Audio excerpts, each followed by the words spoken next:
ಜ್ಯೋತಿಷ್ಯ ಹೇಳಕ್ಕೆ ಬರೋದಿಲ್ಲ. ಜ್ಯೋತಿಷ್ಯ ಹೇಳಕ್ಕೆ ನನಗೆ ಬರೋದಿಲ್ಲ.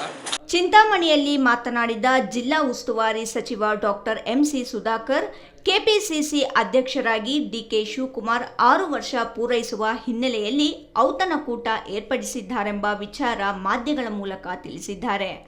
5 ವರ್ಷ ಪೂರೈಸಿದಾಗಲೂ ಅವರು ಔತಣಕೂಟ ಏರ್ಪಡಿಸಿದ್ದರು. ಅದರಲ್ಲಿ ವಿಶೇಷತೆ ಏನೂ ಇಲ್ಲ. ಅವರು ಪಕ್ಷದ ಅಧ್ಯಕ್ಷರಾಗಿದ್ದು ಆ ಸಂದರ್ಭದಲ್ಲಿ ಸಿದ್ದರಾಮಯ್ಯನವರು ಭಾಗವಹಿಸಿದ್ದರು. ಪಕ್ಷದ ಅಧ್ಯಕ್ಷರ ಸೂಚನೆಯಂತೆ ಕಾಂಗ್ರೆಸ್ನ ಪ್ರತಿಯೊಬ್ಬರೂ ಭಾಗವಹಿಸುತ್ತೇವೆ ಎಂದರು. ಫೋನ್ ಕಬಳಿಕೆ ಬಗ್ಗೆ ಪ್ರತಿಕ್ರಿಯಿಸಿದ ಸಚಿವರು, ವಿರೋಧ ಪಕ್ಷದವರಿಗೆ ಒಂದು ವಿಚಾರದ ಅವಶ್ಯಕತೆ ಇದ್ದು, ಕಳೆದ ವರ್ಷವೂ ಈ ವಿಚಾರದ ಬಗ್ಗೆ ಸುದ್ದಿಗಳು ಬಿತ್ತರವಾಗಿತ್ತು. ಆದರೆ ಫೋನ್ ಕಬಳಿಕೆ ಬಗ್ಗೆ ಗೃಹ ಮಂತ್ರಿಗಳು ಸ್ಪಷ್ಟನೆ ನೀಡಿದ್ದರು.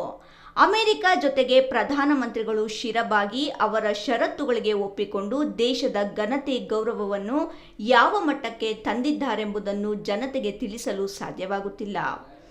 ಈ ವಿಚಾರವನ್ನು ಬೇರೆಡೆ ಸೆಳೆಯುವ ಪ್ರಯತ್ನ ನಡೆಯುತ್ತಿದೆ. ಅಮೆರಿಕದೊಂದಿಗೆ ಮಾಡಿಕೊಂಡಿರುವ ವ್ಯವಹಾರ ಒಪ್ಪಂದಗಳಿಂದ ಪ್ರಧಾನಿ ನಿಬಂಧಗಳನ್ನು ಮೆಚ್ಚುವಂತಹವರೇ ಸಾಮಾಜಿಕ ಜಾಲತಾಣಗಳಲ್ಲಿ ಟೀಕೆ ಟಿಪ್ಪಣಿ ಮಾಡುತ್ತಿರುವುದನ್ನು ನೋಡಬಹುದಾಗಿದೆ.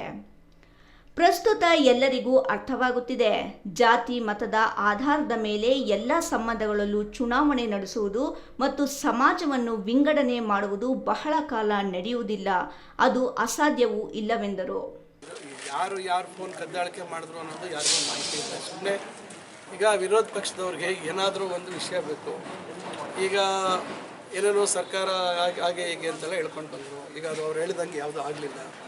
ಈಗ ಇನ್ಯಾವುದೋ ಒಂದು ಹುಟ್ಟಾಕೋದು. ಹಿಂದೇನೂ ಹೇಳಿದ್ರು. ಹಿಂದೇನೋ ಒಂದು ಸತಿ ಹೋದ ವರ್ಷ ಯಾವಾಗ ಒಂದು ಸತಿ ಇದೇ ರೀತಿಯಾಗಿ ಟೆಲಿಫೋನ್ ಕದ್ದಾಳಿಕೆ ಅಂತಕ್ಕಂಥ ಮಾತನ್ನು ಇವೆಲ್ಲ ಹೇಳುವಂಥದ್ದು ಹೇಳಿದ್ದಾರೆ.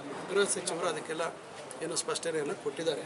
ಅದರಿಂದ ವಿರೋಧ ಪಕ್ಷದವ್ರ ಪಾಪ ಅವರ ಲೋಪಗಳು ಇವತ್ತೇನು ಅಮೇರಿಕ ದೇಶದ ಜೊತೆಯಲ್ಲಿ ಮಾನ್ಯ ಪ್ರಧಾನಮಂತ್ರಿಗಳು ಯಾವ ರೀತಿ ಶಿರ್ಸಾ ತಲೆ ಬಾಗಿಬಿಟ್ಟು ಅವರ ಎಲ್ಲ ಷರತ್ತುಗಳಿಗೆ ಬೇಷರತ್ತಾಗಿ ಅವರು ಒಪ್ಕೊಂಡು ದೇಶದ ಮಾನ ಮರ್ಯಾದೆ ಯಾವ ರೀತಿ ಇವತ್ತು ಒಂದು ಘನತೆ ಗೌರವವನ್ನು ಯಾವ ರೀತಿ ಯಾವ ಮಟ್ಟಕ್ಕೆ ತಂದಿದ್ದಾರೆ ಅಂತಕ್ಕಂಥದ್ರ ಬಗ್ಗೆ ಅವ್ರು ಯಾರಿಗೂ ಉತ್ತರ ಕೊಡೋಕ್ಕಾಗ್ತಾಯಿಲ್ಲ.